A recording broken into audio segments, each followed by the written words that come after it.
هل تختار واشنطن الرباط لقواعدها العسكرية وتفاجئ مدريد؟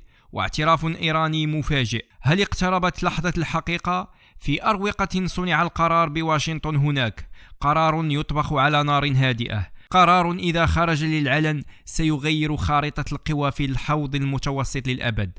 ليس مجرد مناورات عسكرية، بل حديث عن نقل قلب الأسد الأمريكي من الأراضي الإسبانية إلى عمق المملكة المغربية. وبينما تحاول مدريد استيعاب الصدمة، تخرج إيران باعتراف غير مسبوق في ملف كان يعتبر خطا أحمر. ما الذي يحدث خلف الكواليس؟ ولماذا قررت أمريكا معاقبة إسبانيا بمكافأة المغرب؟ وما السر الخطير الذي اعترفت به طهران لأول مرة؟ شدوا الأحزمة، نحن أمام زلزال سياسي حقيقي.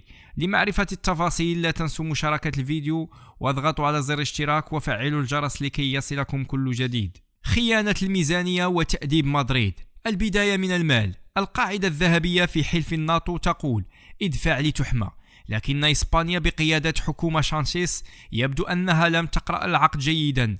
واشنطن طلبت صراحة رفع الإنفاق الدفاعي إلى 5% من الناتج المحلي الإجمالي. رد مدريد كان لا قاطعة. هنا بدأ الغضب الأمريكي يتبلور، والمحللون في بنتاغون لم يعودوا يرون في إسبانيا ذلك الشريك الموثوق الذي يستحق احتضان قواعد استراتيجية مثل روتا ومورون. وفي المقابل هناك المغرب، الشريك الذي لا يسأل لماذا بل يقول متى.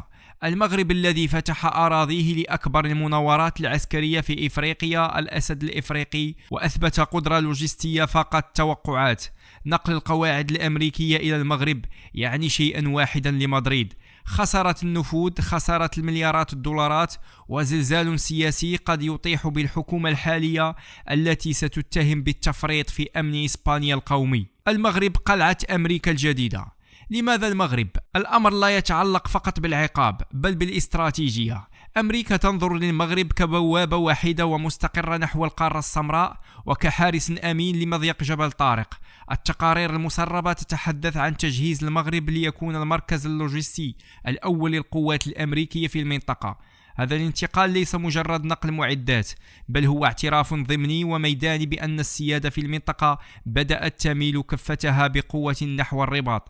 إسبانيا اليوم تعيش حالة من الرعب الدبلوماسي، ففقدان القواعد العسكرية يعني أن واشنطن لم تعد ترى في مدريد الوكيل الحصري لمصالحها في شمال إفريقيا. والقنبلة الدبلوماسية. إيران تعترف. بينما كانت العيون تتجه نحو المحيط الأطلسي، انفجرت قنبلة من الشرق الأوسط. طهران ولأول مرة في تاريخ الصراع تخرج عن صمتها في ملف اعتبرته لسنوات ورقة ضغط. الاعتراف الإيراني الأخير بخصوص ملف خطير يخص المنطقة قلب الطاولة على الجميع. تشير التقارير إلى أن إيران تحت وطأة العزلة والضغوط الدولية في عام 2026 بدأت تبحث عن مخارج الطوارئ.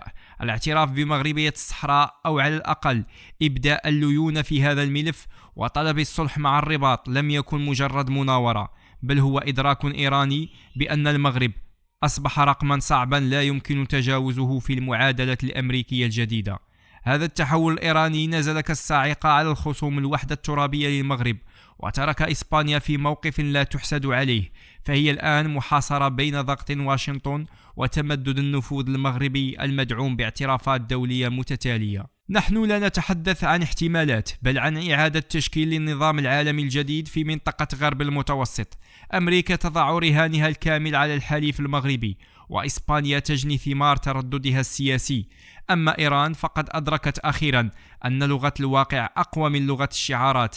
السؤال الآن: هل ستستسلم مدريد للقدر الأمريكي الجديد، أم أن هناك أوراقا لم تلعبها بعد؟ والأهم من ذلك، كيف سيستثمر المغرب هذا الزلزال لتعزيز مكانته كقوة إقليمية مهيمنة؟ شاركونا آراءكم في التعليقات، ولا تنسوا مشاركة الفيديو واضغطوا على زر الاشتراك وفعلوا الجرس لكي يصلكم كل جديد. دمتم في رعاية الله، نلتقي في فيديو قادم إن شاء الله.